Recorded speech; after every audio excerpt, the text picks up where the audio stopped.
Two sentences about the project. We have started it, you know, like in a different epoch. It was before COVID. It was before the war, in the Russian aggression in Ukraine. So when we are now talking about our materials and you know, ideas for education, we find that things that we have prepared need some footnote, at least. Sometimes we need new also insights and materials. And we have met in Warsaw for 2 days, and this is almost the end of our meeting, for discussion: what do teachers, educators in our countries need to work with, to teach transition? And starting with the question, why should they teach transition? The format of the debate is very simple. This is a sort of a fishbowl. It shouldn't look like, you know, it looks like half of a fishbowl, but still we have fish here. And everyone is invited. That's why we left one chair free for you. We have the first, let's say, round of speakers. Everyone has maximum 3.5 minutes per person. And you are also can comment, but you have to come here. Otherwise, Piotr will not be able to record you. So, and we hope that everyone will come here at least once. We will start with maybe just one thing. Why are we doing it? We are doing it because we think that transition is one of the things that has happened, some people say is still happening, in many countries of the Central and Eastern Europe and even closer to Asia. And this is a very unique human and political experience that it's not really well taught and dealt with in educational settings. For many reasons, beginning from the national curricula, which don't leave enough space for it, and ending with political climate, which in Poland now is very difficult. And I have told our foreign friends about the new law that the government is introduced, the Ministry of Education, and probably the president will sign it, not allowing or making it difficult for NGOs, civil society organizations to work in the schools. Okay, so maybe we will start with the first set of questions. So the first point of departure for our debate would be something which is happening now, and this is the Russian aggression in Ukraine. This was the question that we were talking about today during our workshop. How does it change our thinking about transition? Should we somehow, you know, include it in the problems? Does it somehow influence our vision of how transition, you know, changes the country, and what are the consequences of the transition which is unfinished, for example, in Russia? And we have asked, unfortunately, two our colleagues from Ukraine couldn't come. One has escaped to Germany, and the other couldn't make it yesterday because of the shortages of electricity.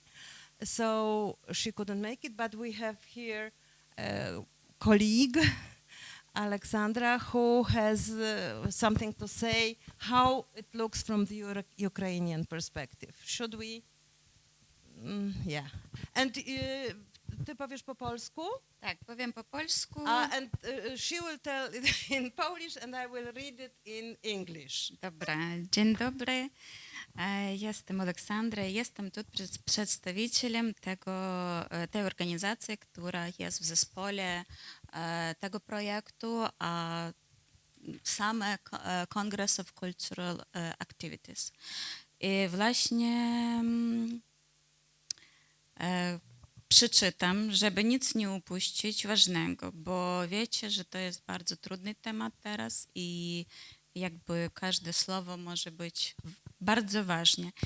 Dlatego wyrażając opinię ekspertów z Ukrainy chcę powiedzieć, że z ukraińskiego punktu widzenia trudno było mówić o zakończeniu okresu tranzytowego przed rosyjską agresją. Nawet w okresie od 14 do 22 roku zawsze było miejsce na dyskusję o sowieckiej przeszłości. Ale wojna wyraźnie pokazuje, że Ukraińcy mają wolę innej, niezależnej przyszłości i rozwinęli instytucje demokratyczne. From the Ukrainian perspective, it was difficult to talk about the end of transition before the Russian aggression. Even in period from 2014 to 2022, it was always some room for a debate about the Soviet past. But the war clearly shows that Ukrainians have the will to live different, independent future and have developed democratic institutions. W latach 90. intelektualności romantyzowali poglądy na zmiany i mieli nadzieję, że Ukraina tak czy inaczej znajduje drogę do demokracji. Z ich punktu widzenia nie było potrzeby zbytnego omawiania przeszłości. Teraz widzimy, że próżnia informacyjna nie pozostaje długo pusta. In the 90s, intellectuals romanticized views on changes and hoped that in any case, Ukraine will finally find its way to democracy. From their point of view, there was no need for discussion of the past. Now we see that any vacuum of information will not remain empty for a long time. Jednym z głównych powodów, dla których wojna na Ukrainie urzeczywistniła potrzebę tranzytu, jest to, że kiedy mówimy o przemianach demokratycznych, mówimy przede wszystkim o oderwaniu od sowieckiej przeszłości. One of the main reasons why war in Ukraine showed the necessity of transition is that when we are talking about democratic transformation, we are talking first of all about separation from the Soviet past. W rzeczywistości, w perspektywie wielu zwykłych obywateli, Rosja jest bezpośrednim spadkojemcą Sowieckiego Sojuszu jako państwa, a ideologia i związek z Rosją dla obywateli Ukrainy na każdym szczeblu jest obecnie bezpośrednim zagrożeniem bezpieczeństwa, nie tylko fizycznego. In fact, in the perception of many average citizens, Russia is the direct assignee of Soviet Union as a country and ideology. The association with Russia for Ukrainian citizens at any level at the moment is a direct threat to security, not only in physical sense. Wiele osób, które przed 24 lutym nie miały jednoznacznego stanowiska i należały do grupy konformistów, zrozumiało, że nie można być obojętnym, jeśli chodzi o ich bezpieczeństwo osobiste. Many people who didn't have clear position before the 24th of February and were in the group of conformists understood that it's impossible to be indifferent in case when the narrative is about the personal safety and security. Wieć, prawdopodobnie w tej chwili mamy na Ukrainie bardzo podatny grunt do dyskusji o transformacji i bardzo praktycznych, istotnych zmianach na wszystkich poziomach. Jednocześnie mówimy też o wielu innych ważnych potrzebach, które stały się bardzo ważne dla Ukraińców, takich jak przynależność, samoidentyfikacja, możliwość dokonywania własnych wyborów itd. Okay. So for sure, at the moment in Ukraine, we have very fertile soil for the discussion on transition and very practical, significant changes at all the levels. At the same time, we were also talking about many other crucial needs, such as belonging, self-identification, ability to make their own choices, etc. Wszystkie te potrzeby, jeśli nie są zaspokojone, są bardzo silnymi predyktorami wycofania się i odejścia od sowieckiej narracji. All these needs, when they are not satisfied, are very powerful triggers for separation and transition far from the Soviet narrative. Dziękujemy bardzo. Thank you very much. Alexandra was our messenger, and bravo.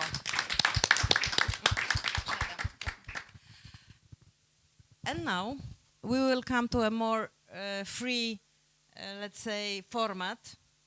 And we have invited the people who are also thinking on how what is happening now is really changing our thinking about transition. And Barbara Christoph, who is studies how history is taught and what is in the textbooks, as a well-known expert in history textbooks.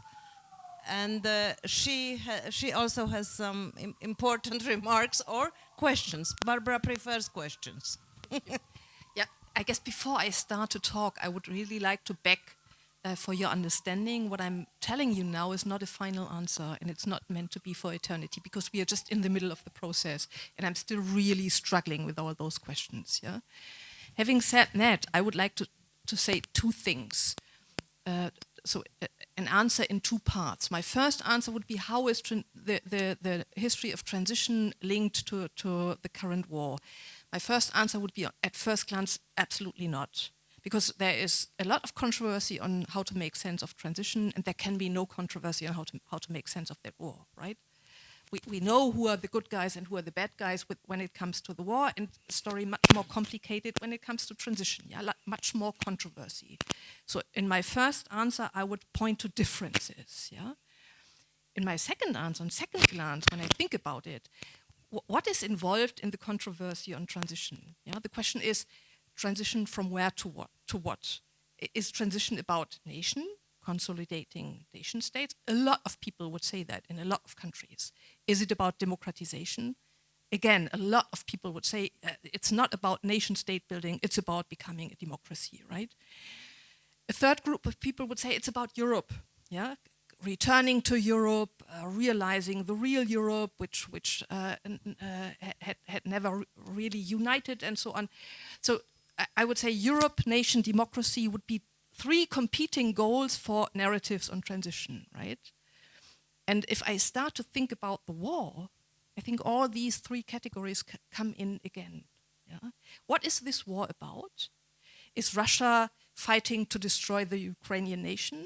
A lot of Russian propaganda points to that direction, right? A lot of other analytics would say Russia cannot bear and cannot coexist with a flourishing democracy at its side, because it's a kleptocratic autocracy and it cannot bear having a successful democracy as its neighbor. Yeah, so it's a fight against democracy. And it comes to Europe, yeah, Ukraine wanting to become a member of the European Union, part of Europe. Russia cannot bear that. Yeah, so again, all three categories involved in the question of what is this war about. And then also when we think about what triggers that war, what is the cause of that war? Yeah, again, all these categories come in. Yeah, Russia not able to come up with a national identity which is free of imperial undertones. Right? You could say what Russia is clearly suffering from is unfinished nation building. They did not get rid of that empire complex and to develop a normal nation which would be able to coexist with other nations, right? You could, of course, also say Russia failed to democratize, yeah? But when it comes to Europe, if we look at whether Europe really stands the test of being united and speaking with one voice about that war, I think we will have quite a lot of debates in the near future. Yeah, because obviously there are a lot of different tendencies. If you look at what Orban is at the moment doing, trying to block the payment of European money to Ukraine. If we talk about what is the vision of Europe, we are fighting for a lot of division. Yeah? So I think, again, these three categories, nation, democracy, Europe, are crucial topics when it comes to talking about transition and crucial topics when it comes to the war. So that would be my first try to answer this question. Thank you very much. Can I, Vedrana, because I think that I have two of them, so I will give you one. Those three categories that Barbara has pointed out, I think how in your vision of transition in Croatia, but also maybe in a broader sense, does it make sense to you? I mean, was the transition in Croatia nation building, democracy building, Europe, connection to Europe, and you know, how do you see it now? Well, I think that war has definitely shone a new light on this, especially as we are now in Croatia seeing ourselves, like we're reliving the war with Ukrainians, because as you might know, 30 years ago it was us who were attacked with a very similar rhetoric. And for us, I would say that transition was mostly about nation building, and because the way we did, at least the economic part of transition, there was a lot of controversies, there were a lot of tycoons, a lot of stuff was stolen, so to say, right? That for us, you know, we never really talked about the economic aspects, and it was all about nation building, because and Ukraine is in this position now. Because when you're in a war, you're trying to unite people, right? And if you're in a war, you know, you can't really think about, you know, what's going to happen with the pension scheme, because at some point somebody's shelling your house, right? And the only thing that can actually, you know, that is the reasonable thing to do, I would say, is to think of transition as, you know, a nation building tool, right? And unfortunately, what I can tell you is that Russia, as an example, maybe. Why am I saying maybe? Because we don't know yet of failed transition. There are other examples. We have one at our doorstep.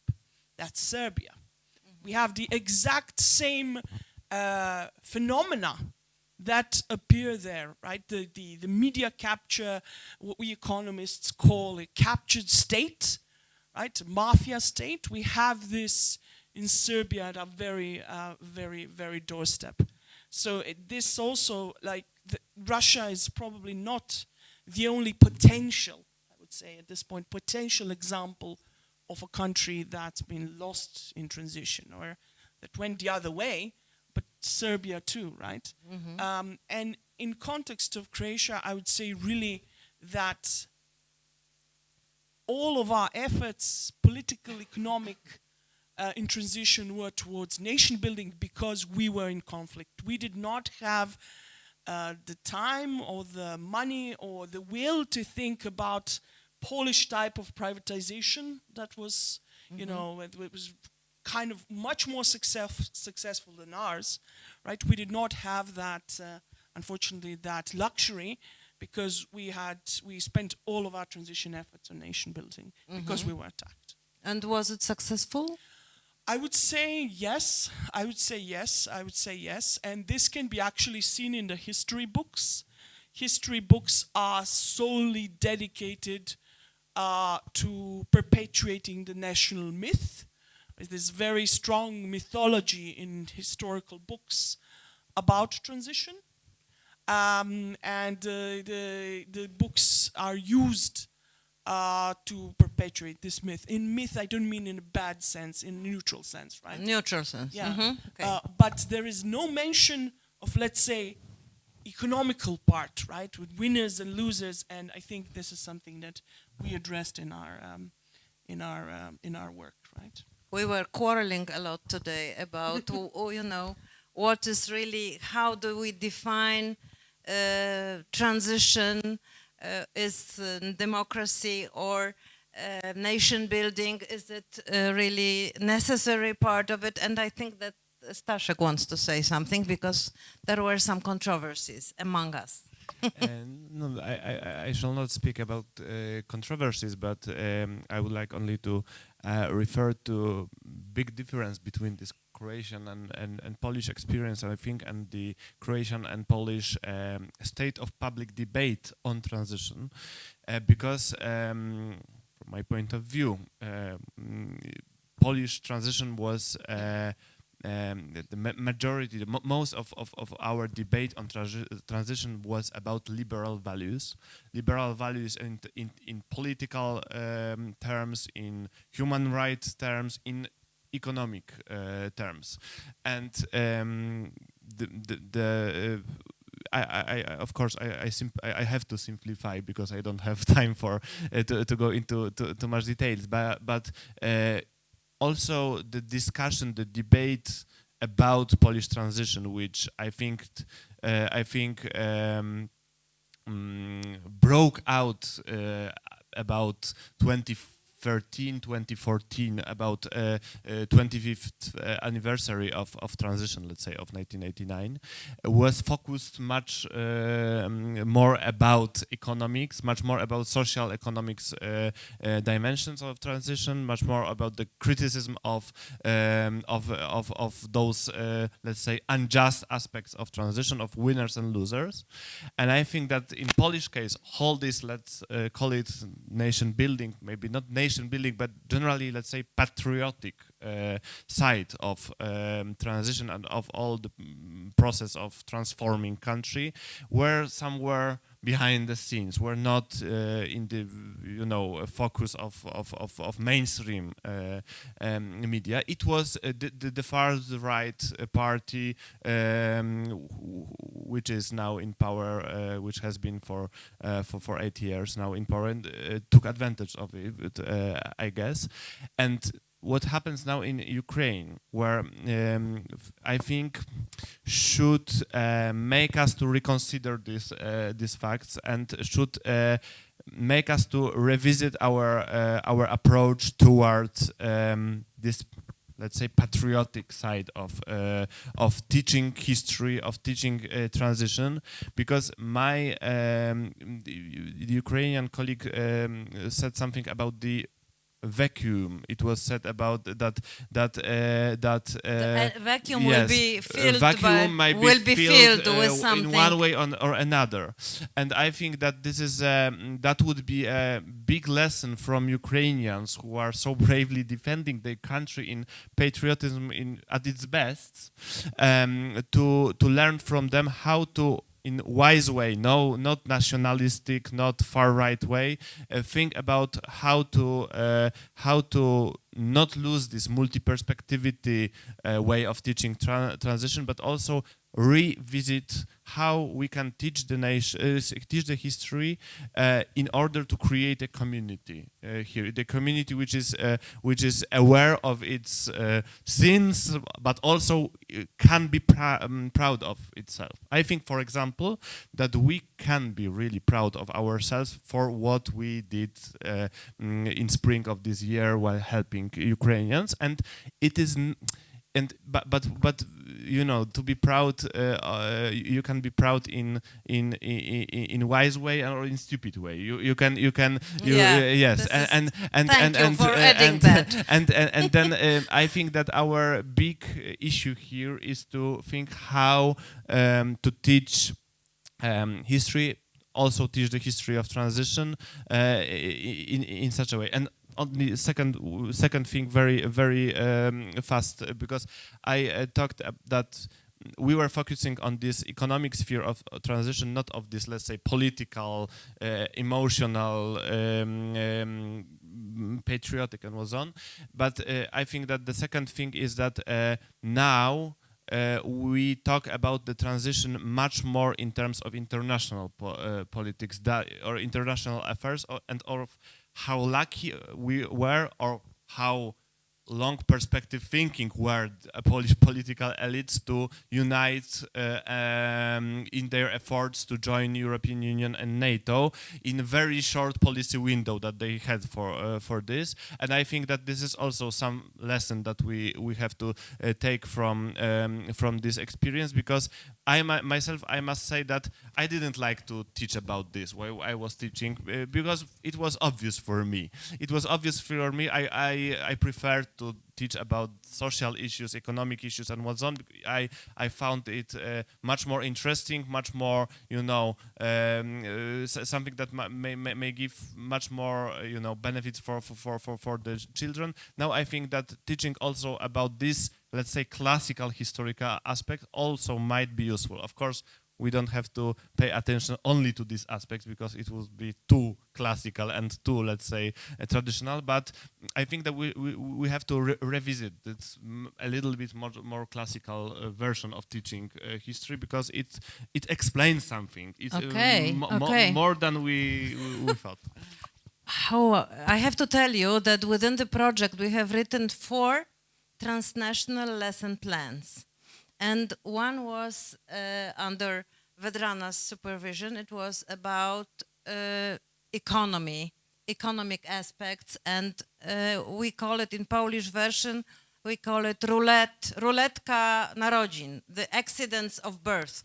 And it's a very nice lesson which shows that where you were born really matters.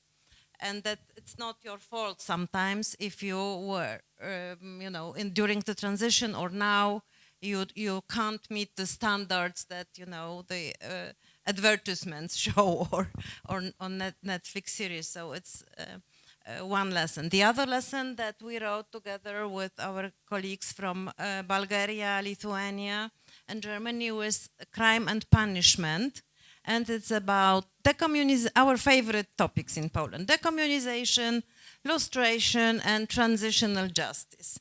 The third lesson is about civil society, before, during, and after transition, and with different examples, even women's strike, which I don't know if teachers in Poland would be ready to teach. I would be later very interested in finding out whether it's not too courageous.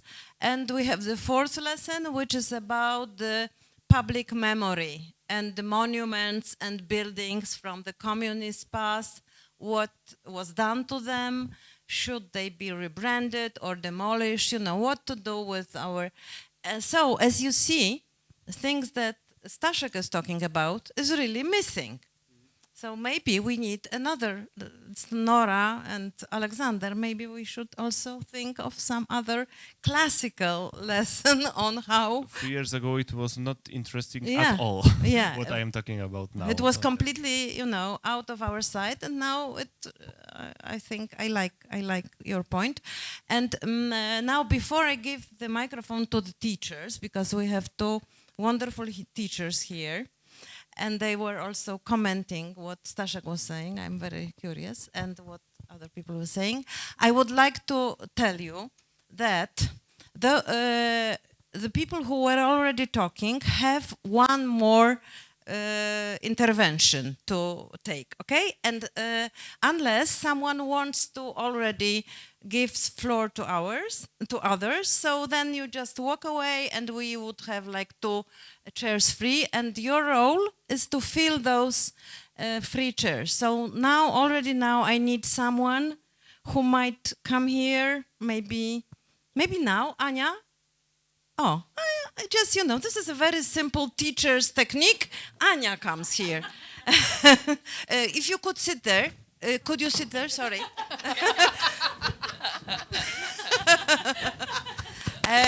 Taking the lead. Yes, you can take the lead. It was not by accident. Anya was invited to be part of this discussion because she is one of the, 2 or 3 persons in this room who are representing culture, not school, not teachers, but cultural institutions. And so we are very glad that you're here. We have another one here, and I hope she will also say something.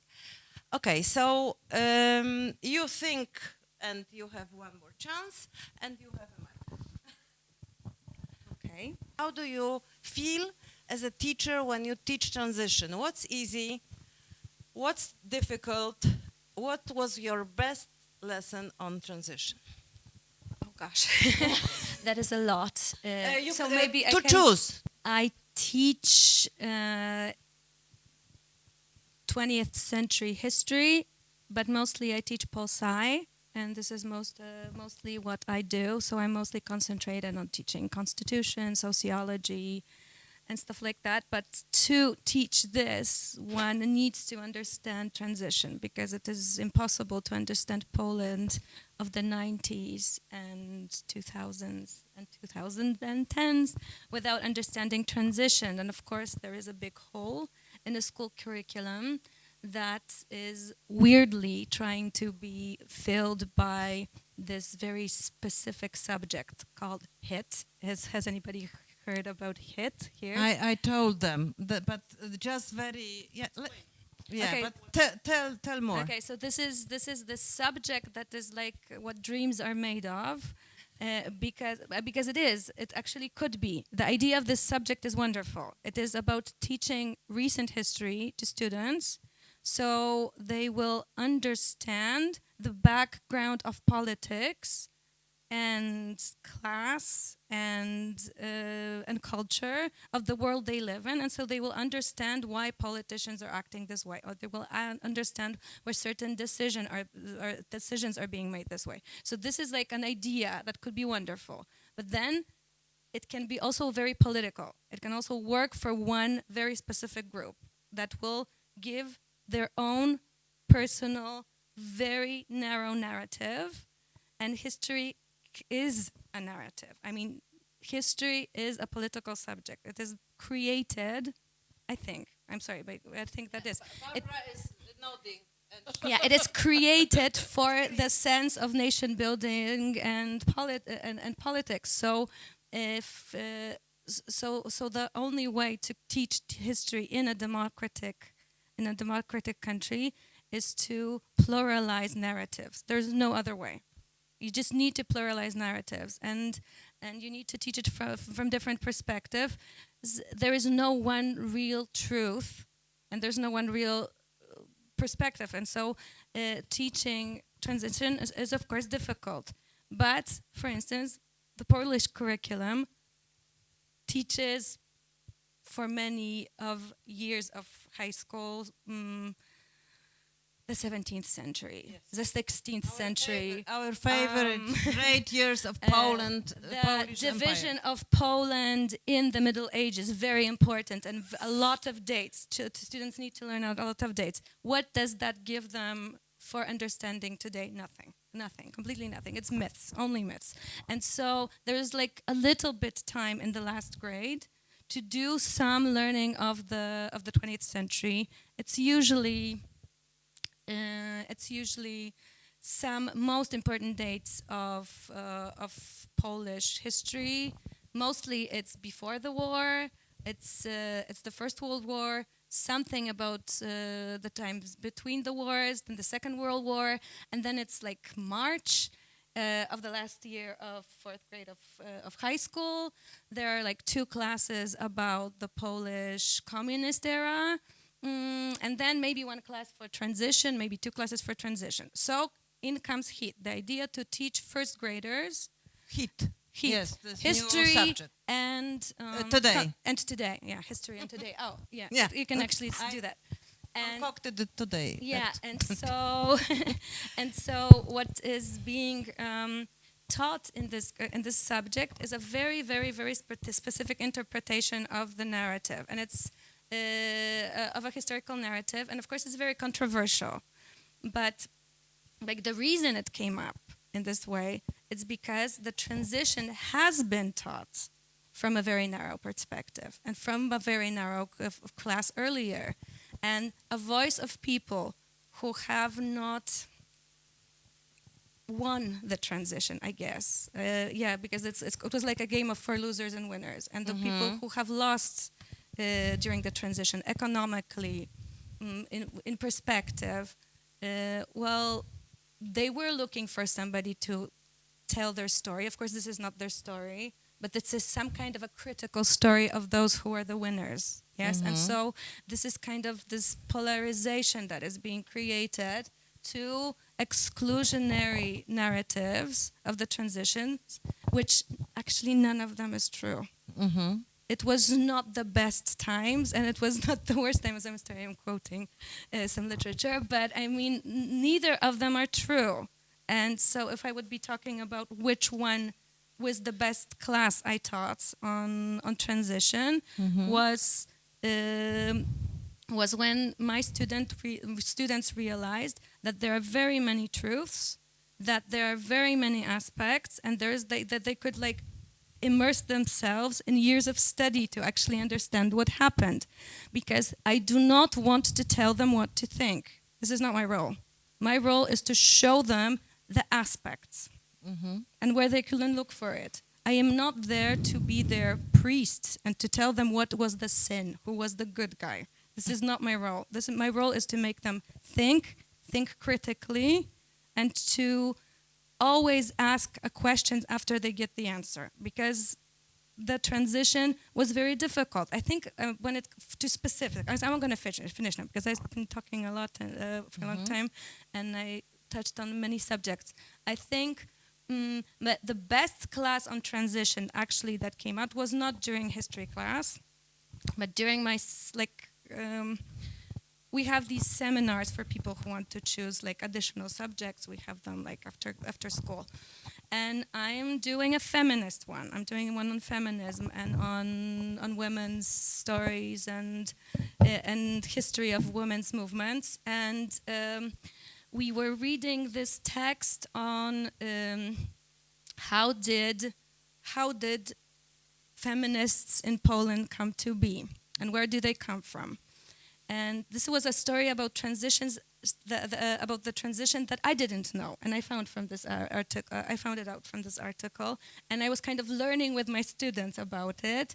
It was the story of the idea of something that you were saying, Staszek, yeah, about some of the ideological decisions about how to of the nation building that were actually decided like behind the scenes, and one of them was the retraditionalization, I think this is how you say it in English, of the Polish society. It's bringing women back to the home, teaching them that their role is not as in the workforce. It's not as politicians. It's being mothers. It's Kirche, Küchen, how do you call it? And Kinder? Yeah, And we are at home. and of course, publicly it was created by banning abortion. Creating the abortion compromise, which is not really a compromise, and also bringing religion into schools, and but literally throwing women activists out of solidarity and telling them it's not their time anymore, and giving the men the politics. So it was, and the kids were sitting in my classroom, sitting like this with their mouths open, saying, "Wow!" So actually, it was freedom for one group, and the other group was just kind of thrown out of politics at the same time, because we're building democracy. So because the idea to show that it was complicated. Not to be afraid of the fact that it was complicated, because it was dirty and complicated, and that's okay. I guess this is, yeah. Thank you very much, and I think that the people from bravo, because this is something that we were also sharing in our circle, and I'm sure Barbara will have to comment it. But I would like to connect what Staszek said and what you said and translate that into 3 deep concerns I have. Because my soul is divided. Wow, Barbara, this is Barbara. My soul is divided. Staszek says in the current situation with the war going on, we need to pay more attention to the nation story. Yeah, we need to learn to be proud of our history. We have the same discussion in Germany at the moment, right? We have people arguing we were focusing too much on narratives of victimhood. We were only talking about the victims of state violence and German state violence, and we forgot that sometimes you need heroes, yeah, to unite a nation and to fight a war like Ukraine is at the moment fighting. You need also heroes. I completely agree with that on the one hand. And then I listen to her and I think, okay, when we focus on those hero stories and how we are proud about nation building and how we wonderfully went through transition, what do we do with the complex stories you were talking about, right? There is some kind of tension, maybe not contradiction, but there's tension between the 2 different goals. And I'm really afraid of waking up sometime in a world where, because of the war in Russia, we are focusing only on this nation-building story, and we do not have time to focus on your complex stories. And to make the story even more complicated, there is Russia, right? And Russia is telling democracy, fake, don't believe it. It's Soros, it's Facebook, it's algorithm, you are betrayed, don't believe in this democracy fairy tale. Europe, fake. Yeah, Europe is instrumentalized by the United States. Yeah, it's Bill Gates and Trump and Biden behind Europe. Yeah, don't believe any of these nice stories. And I guess actually, and this is maybe typical German, but I guess not only, there are people in Germany who are vulnerable to this kind of propaganda.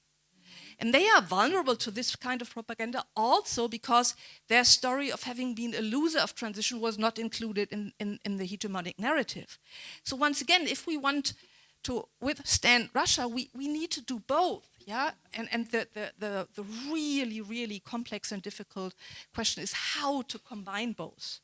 Yeah, how to be able to develop proud and being able to resist a real war, and how to at the same time say, but we are not doing the mistake of in only fighting and defending ourselves. We forgot about being complex and being nuanced and being open to the different voices we have in our society.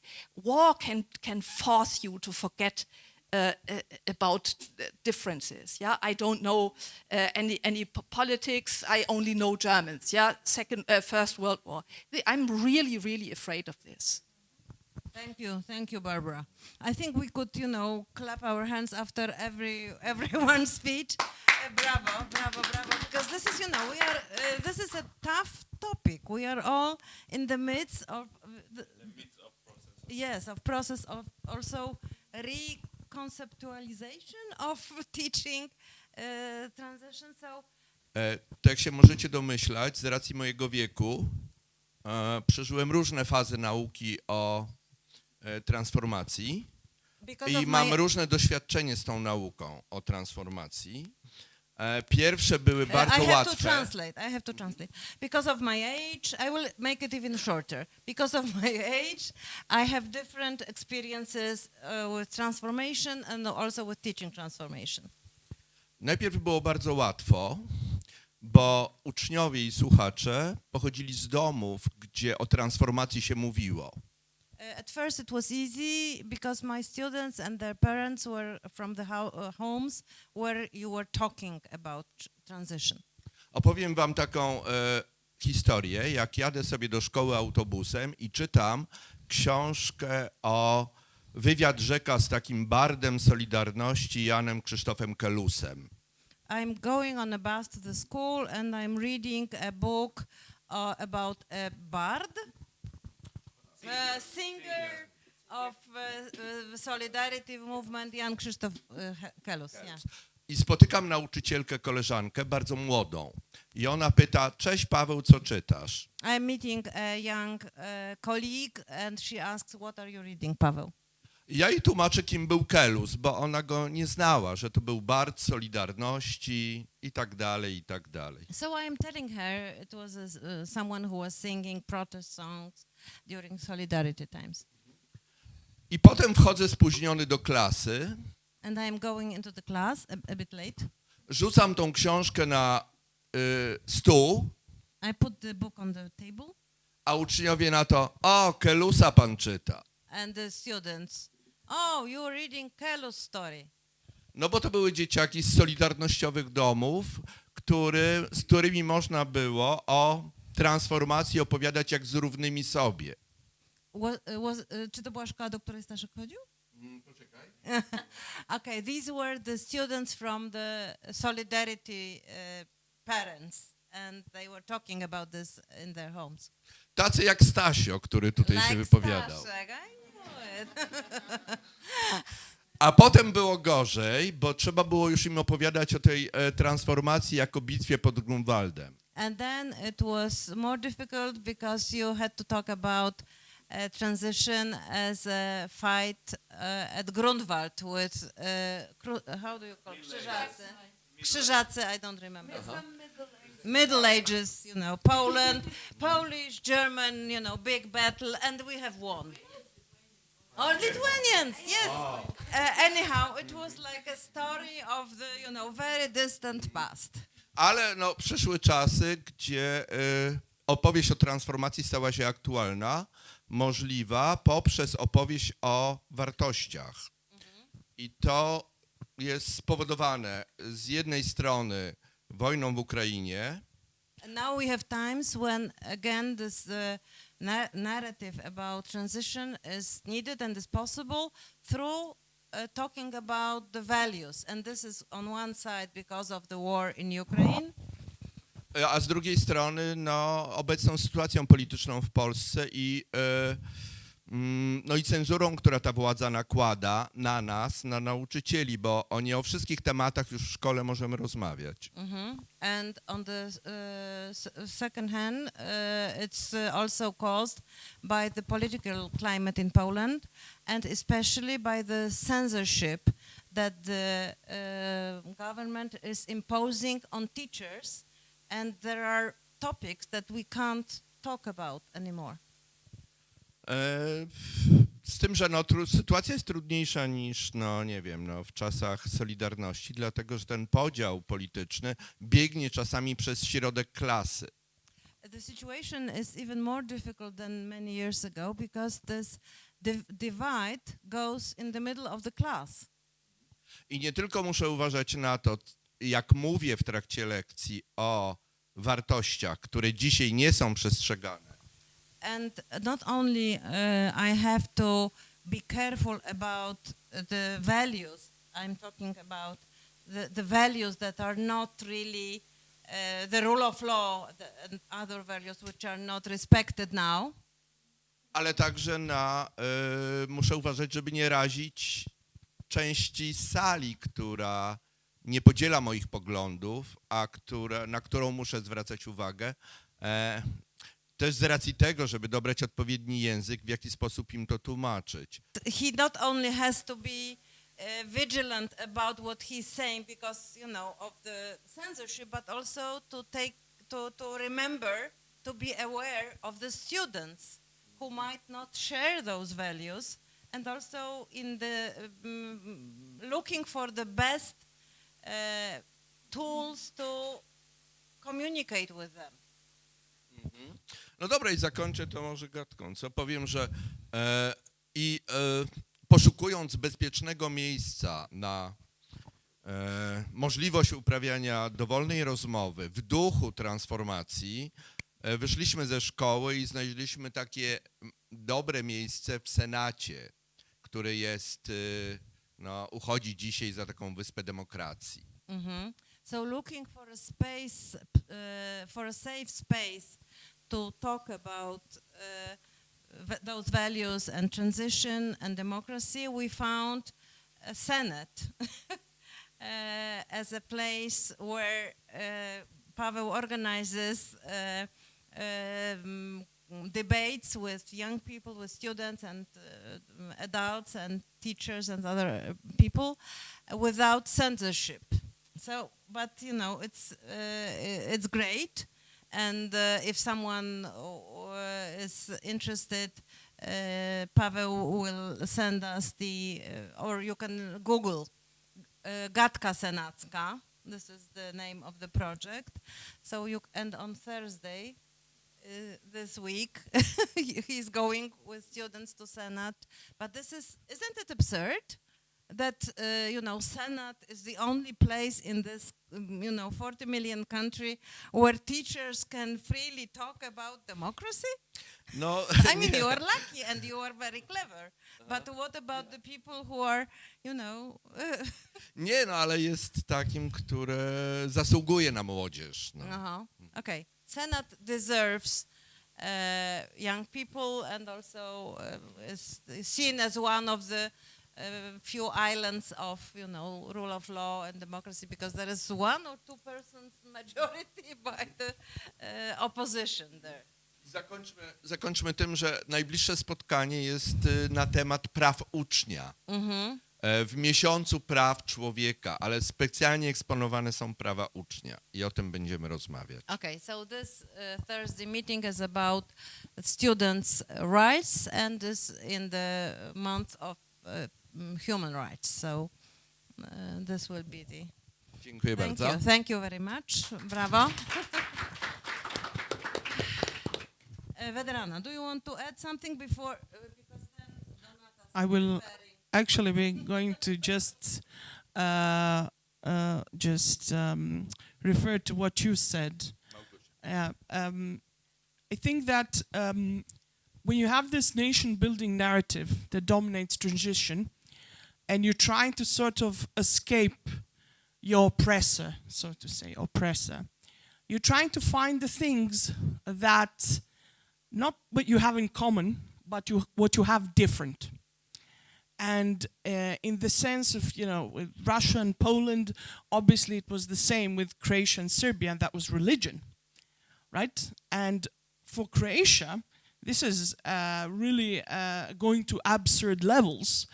For instance, a colleague of mine is doing a PhD in tourism about transition, right? About advertising.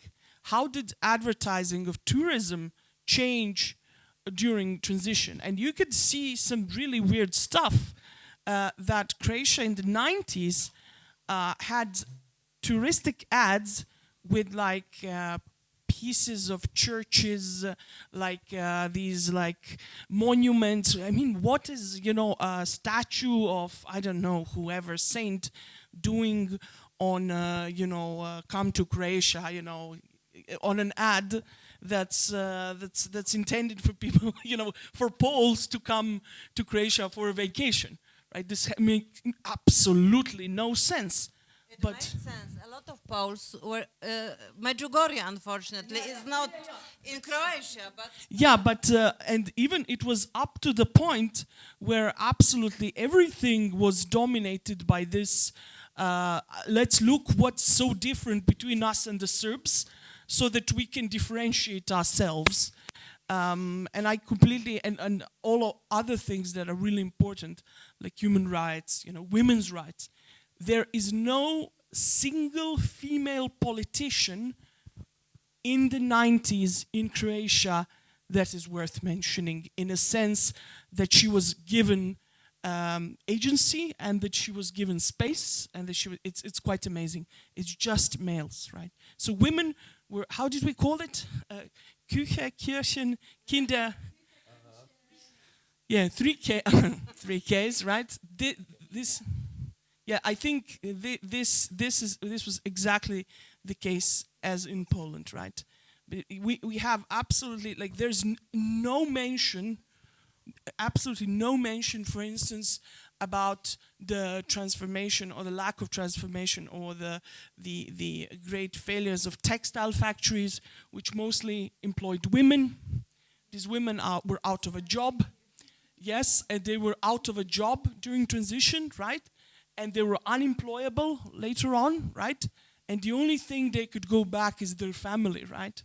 And they lost their dignity, they lost their financial independence, and of course this has had many negative consequences, right? So I think that the problem with you trying to get away from the oppressor is trying to look what's different. In the case of Poland and Croatia, it was religion, right? Thank you, Vedrona. And now we have one chair is still free, so please. Oh, we have a volunteer. Wonderful. Thank you very much. And we have Anya and we have Donatas. So maybe we'll start with Donatas because he's a teacher, and Anya, you will then will be a speaker on museums and other institutions which are also open spaces for teaching about transition. And the question is, are they? Are they really? Is it doable or is it wishful thinking? So, but first, maybe we'll start with our Grunwald ally. Grunwald tacticians. So do I now have to speak about did we run away with the purpose or just being afraid? No?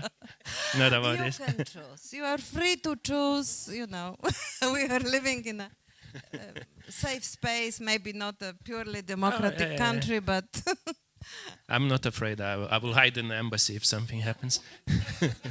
They will open the gate for me, maybe.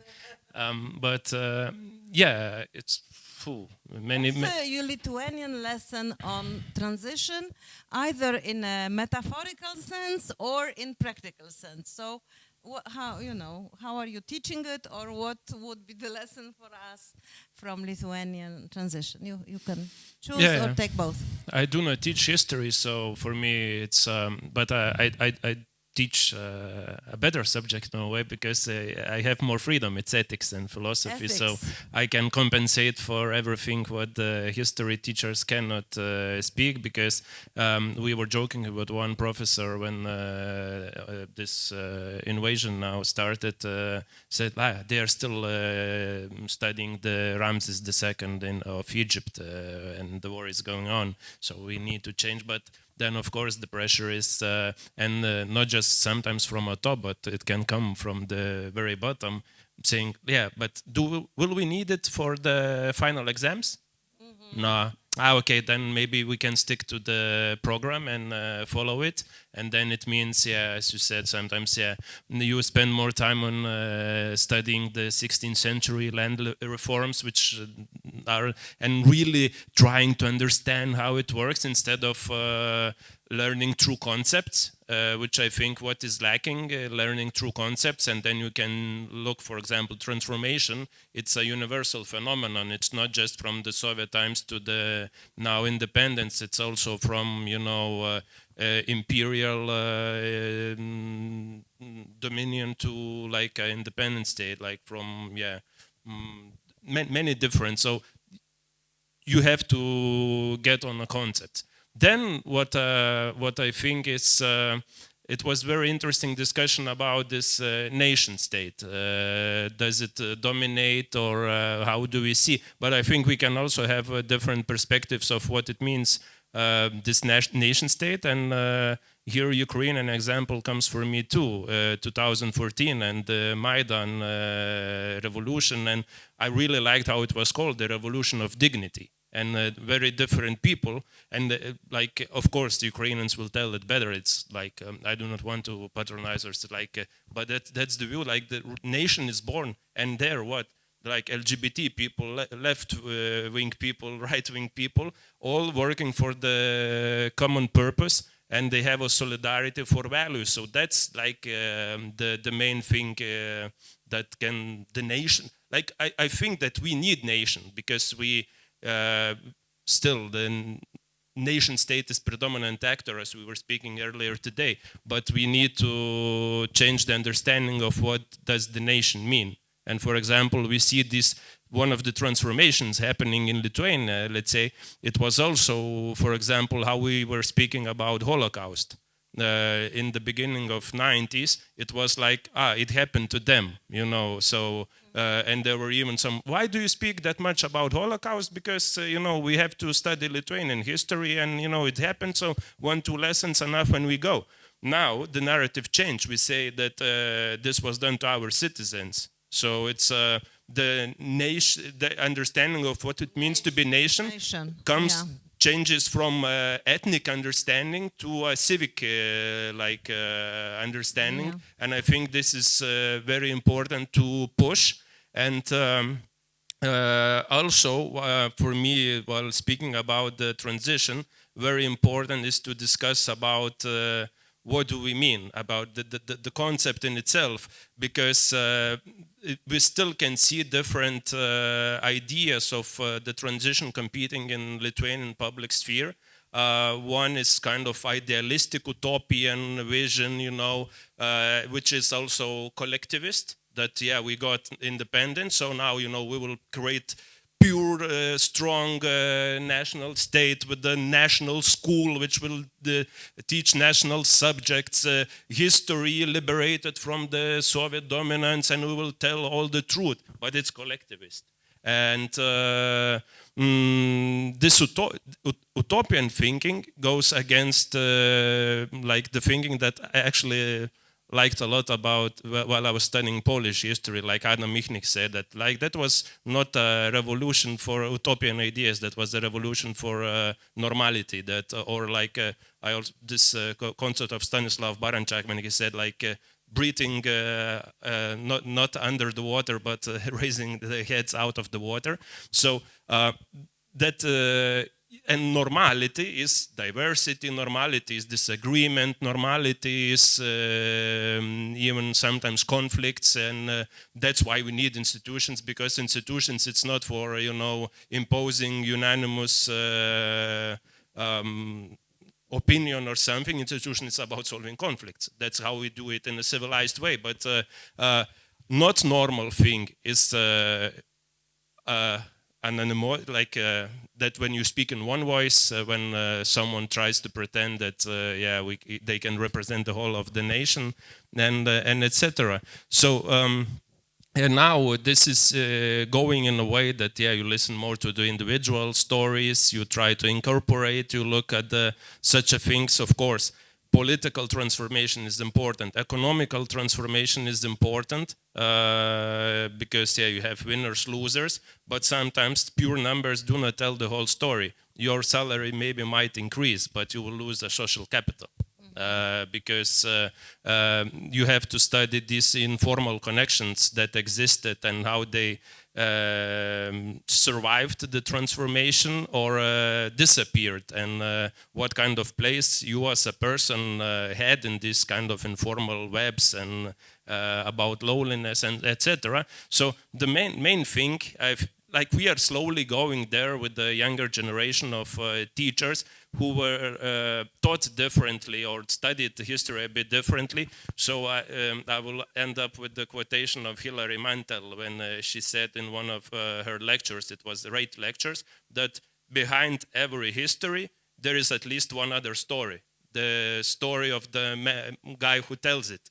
So from what A tells about B, sometimes you get to know more not about B but about A. So we have to analyze the storytellers and different, as it was said, different mythologies that are still valid in circulating, exactly, and those are universal in every country, like the mythology of the lost golden age, mythology of a savior who suddenly comes and tries to, you know, portray himself. So and the mythology of transition, which was very unique, and we did it.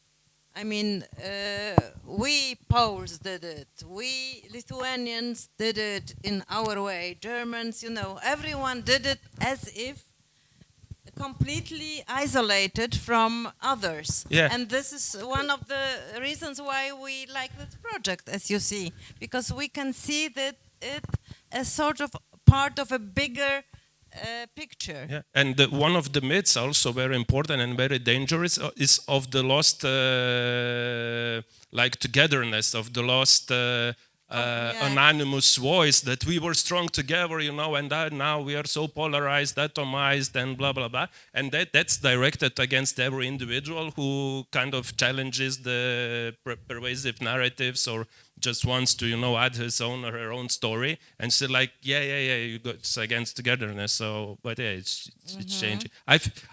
I'm optimistic in that way that this collectivist narrative is strongly on a losing side. So we sometimes hear it very loud, but that's the voice of a thinking man, and you know, he just needs attention. Like when, those who are like individual voices, sometimes they're less heard because you have to listen more carefully to hear them. They don't scream with the loudspeaker. This is also interesting to see that we have different divides in our nations on transition. I don't think this is the main divide in Poland in the narrative. We also have two narratives, and Staszek is a specialist on them. He has already spoken, and now. But this is, you know, something which is very interesting. What the divide in Croatia and how it's different from the divide. Everywhere have a divide, and it's very interesting to see what are the differences and where that thing come from. Okay, so now we have you and then Anya. Maybe Anya was first, but Anya, can we? I ask Anya about continue this discourse because it's very important when we say about transition time. We want to understand that we say about two big narratives. One big is for country, different big narrative is for personal of everybody. But we have one narrative more about our modern time. I ask my friend Sasha, she is the chief of Sustainable Development Fund in this Warsaw, help me, because when I need thinking, I thinking about, I am Belarusian Jewish of a Jewish origin. Thinking and speaking in Russian. Okay. When I need thinking in time, I think in Russian, and Sasha helped me. Дело в том, что кроме вот этих двух больших нарративов, есть наш объединяющий цивилизационный сдвиг и нарратив, в котором мы живем сейчас все вместе. И в котором время трансформации имеет свое значение. The thing is that apart from those narratives, there is one common civilizational narrative in which this transition takes the primary focal point. Я не буду говорить, что это время устойчивого развития. Я это для себя называю пост наша эра. I'm not saying до наша, есть пост наша эра. It's a time of sustainable development. I'm calling it the post our time. И это то время, когда трансформация является нормальной характеристикой и составляющей временной современности. Мы живем во времена трансформации, и нашим детям, пожалуй, в другое время жить не придется. This is the time when transition it actually characterizes the whole era, and we are living in the period of transition, and our children will be doing so. И возникает совершенно другое отношение к истории, к изучению истории, к пониманию истории и вообще, в принципе, к месту образования и преподавания в нашей жизни. So it brings us to a completely different level of understanding and teaching history. Ну, вообще истории и понимание истории. And understanding history. Как правило, в любые времена в школе историю учили для того, чтобы знать прошлое. As a rule, at schools, history was taught to understand the past.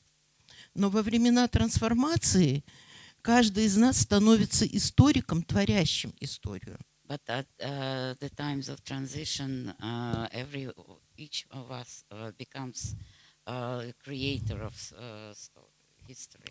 И становится очень важным понять, что происходило с людьми в то время, почему поступали так. А еще вопрос, который мы с нашими белорусскими ребятами задавали. Что должно быть у человека такого, чтобы он мог войти в историю как историческая личность для всех? So the question is why people were behaving the way they were behaving when we are looking at history, and what was their motivation, and what we are discussing currently now with our Belarusian colleagues is what it takes for somebody to become a historical figure. Я не буду говорить, что нам все удалось, тем более, что тот результат, тот импакт, который мы имеем, он как раз говорит о том, что эти процессы крайне сложные, но вот понимать, ради чего мы что-то делаем, это очень важно, и особенно это важно понимать педагогам в любом статусе, то ли это школьные педагоги, то ли это университетская профессура, то ли это тренеры и педагоги неформального образования, потому что времена, они действительно меняются, они изменились, они не просто меняются, они изменились, и вот это вот очень важно. Видеть ценность и работать с ценностями, и работать не только с тем, что ты думаешь, но с пониманием того, как ты делаешь и почему ты находишься там, где ты находишься. So it is very important for us now, for all the teachers of informal teachers, of any kind of educators, is to understand what we are doing it for. И вот если из опыта говорить, то я не могу сейчас просто без согласования с моими коллегами назвать ту гимназию, где это происходило. Но у них был уникальнейший вариант такого спецкурса, можно так это назвать. Я во всем и все во мне.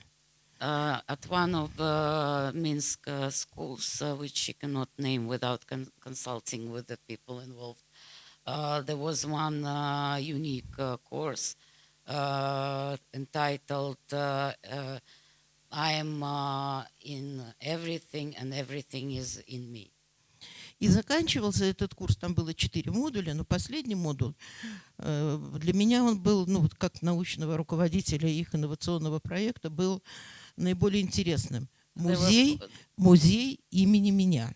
There were 4 models, and the last model, me as their scientific supervisor who was in charge of this innovative program, was the museum named after me. И вот эта вот установка, это работали с пятиклассниками. И через эту установку они дальше шли. У нас в Беларуси была, да, надеюсь, есть большая сеть школ устойчивого развития, где школы выступали центрами трансформации образа жизни своих местных сообществ. И вот учителя истории, которые шли на вот эту вот живую историю не только своего края, своих людей, а и нас, как историков, они оказывались ключевыми фигурами вот этого движения. So the teachers who participated in that program, they went back to their schools, and now in Belarus there is a network of the sustainable development schools, sustainable development in education schools, which are bringing these narratives to children as well. Спасибо, большое спасибо. Thank you very much for your understanding. Are you living now here? I live now. Я live in Warsaw. В Варшаве, да? Да, в Варшаве. Do you work as a teacher now in Warsaw? Нет. Если кто-то хочет учителя, здесь одна. Good evening. Thank you for invitation. I represent History Mythic House. This is a culture municipal institution of Warsaw. we deal with history of 20th century of Europe, of Central Europe. And I think that our institution tries to remain neutral when we speak about history, and I think it's the place like church during the communism, because we can celebrate freedom, we can speak about history, but without politics. And I think, is it possible? This is a question to Barbara. And on the one hand, I think no, to everyone. I think on the one hand it's easy because witnesses are still alive, and we can invite many witnesses to speak with them, and I think it's a positive way to teach history. But on the other hand, I think that in Poland history is a struggle. It's a political weapon, and on this way is difficult. Okay. So history as a political weapon. Is Poland alone in this sense? I don't think so. Maybe Nora will comment. But what is the best education activity that you're doing? One. Okay. We have a very wide spectrum of activities. Every year we celebrate, for example, first free election in 1989. Turn of the system. This is Festival of Freedom. In this occasion, we organize many workshops, debate, exhibitions. We launch many kinds of turn off the system. Come to the SH next year on the 4th or around 4th of June. Yeah. Mm-hmm. It's really there. It's a fiesta of freedom. Yeah. Let's clap our hands very shortly, because and maybe on that note, also we have another person. How are you doing it? My name is Marta, and I work in education team of Museum of Modern Art in Warsaw. And we are still institution under construction in the Defilade Square. Our new building is it's being built, and it's nearly ready. We invite all of you in July of 2024, so it's soon. And we hope that this place will be a space for debate about our present times, and about transition, and about all that teachers need to talk about, and they then don't have space at school. Our collection consists of Polish and Central and Eastern European art from the times after the war, but we also have art from other spaces, other places in the world, and we try to show those different points of views and different perspectives in our exhibitions. So, for example, when we are talking about women's rights, last year we had exhibition about the protests that happened 2 years ago, but with the background of fight for women's rights in different places in the world, in South America, in the United States. So we could also talk with groups about that. We invite all the teachers that are eager to come and to use our resources, our materials. We still can't show our collection. It will happen in new building, but for now we have temporary exhibitions, and they are on the Vistula River. Yes, in the pavilion on the Vistula River. So we really believe that places like cultural institutions and museums, and especially artistic institutions with the imagination of artists, can allow to discuss and look at different events from the history and from now wider. Thank you very much. And we clap our hands also because first, Marta is a wonderful graphic. How do you call it? Oh, yeah.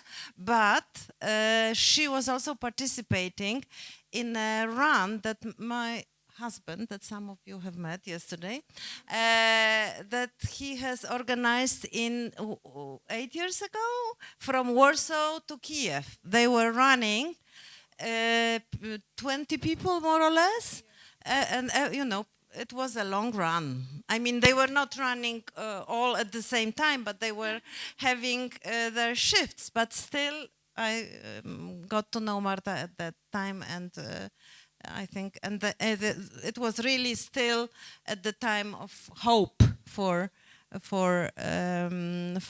Ukraine, though it was uncertain what would happen. So, and I would really love to see museums and, you know, places of art more involved in education, not only on Saturdays and Sundays, but really on daily basis. This is something that you're doing, and I hope that also you will be doing that, really you are doing, to bring students from out of the classroom to other places and to give them different tasks and just talking. Alexander, please come here. So the last voices now, because otherwise we'll spend the whole night here. So yes. It's the teacher from Waldorf School in Warsaw. In Warsaw, I'm Michał Kitala. I'm historian in Waldorf School at Warsaw. Transition 1989 in Europe. I think it's a very sophisticated to teach our young generation about 16, 17 years old school students, because it's a long perspective for them. Our mothers, fathers, our families always talk about the transition in 1989. General election in 1989, 4th June in Poland. Everybody of us know that famous poster from the Western in high noon from the Western. And now when I'm talking about history, and especially in 1989, why was there in Poland? What was the feeling of that moment? The children don't understand why it's happened. And after that, I gave them the homework. Please make the make this kind of task. Take your friends and go to your grandma, grandfather, or mother and ask how did they feel when they were young girl, boy in 1989. What was the feeling of this moment? Because it's very true, meeting history in this personal relation. Of course, recently, nowadays, the DSH in Warsaw make presenting fantastic photos of Chris Niedenthal. And he is praising her for what she's doing in the SH, which is Dom Spotkań z Historią History Meeting House. Yes, and Chris Nidenthal and his photos of 1989. It's iconic photographs, and I always show these photos and asks, how did these people on these photographs feel then? It's not a big history, perestroika, Gorbachev. No, it's personal history. These people who taking the wedding. Yes, this person who is selling the pork from the car. Of course, one of these iconic photograph, and one of photographs I best known. Young woman in Warsaw on her knees and handing the paper toilet. It's a problem in Poland now, 1989. It's not a big political problems.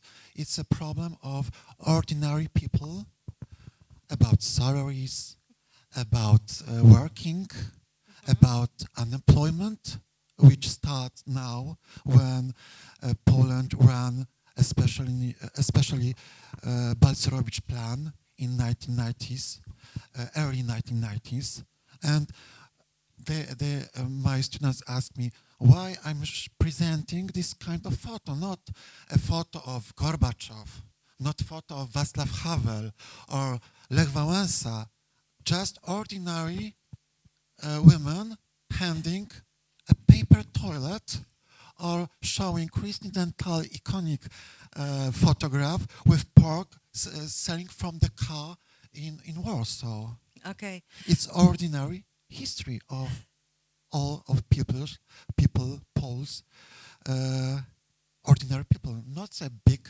policy. It always happened then. Thank you very much. Thank you very much. And